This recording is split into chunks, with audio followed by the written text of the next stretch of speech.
running for? We'll start that. I've been running for about 25 years. 21 years I've actually been logging it. Right. Just one day I just wanted to decide to log how far I run, and it was just a personal thing for me, just to see if I could achieve higher volumes, higher speeds, longer distances.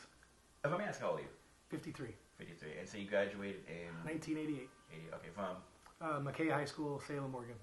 Tell me, why long distance? Was this a challenge yourself? Was it something you always wanted to do? Yes, actually both, right? It was a challenge, so I've never, even in high school, I've never really had to run more than a mile or something like that. And so when I first started, I started out only running a mile. I'd run like twice a day, a mile here, a mile there, and then kind of slowly built my stamina up.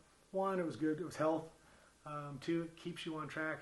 It was almost like you see like the weight loss programs that people have. That was something that I did for me because it kept me healthier. And then it was just a personal goal. So I figured it was something I could do as I got older, which here I am.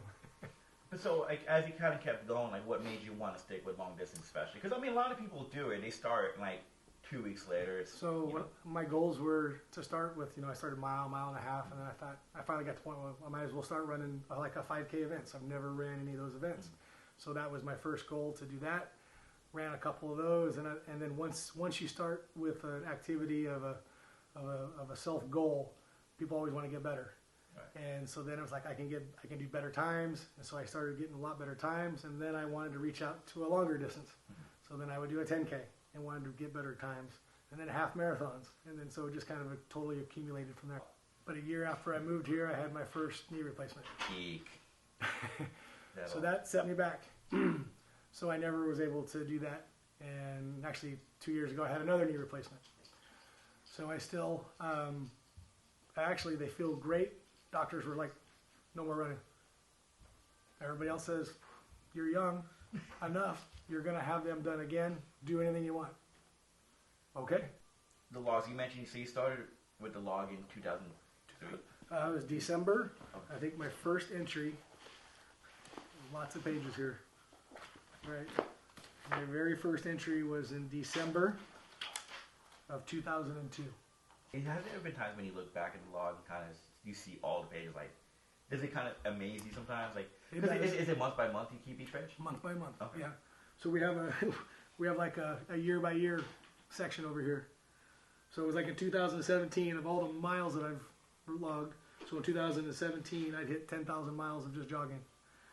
It slowed down a little bit, but we're at about 12,000 is where I'm at now, because I don't run the distances that I used to. So you're saying from when you started the log to now, it's been about 12,000 miles, right, roughly. Athletics have been part of my life, whether it's in high school. I'm still an avid golfer.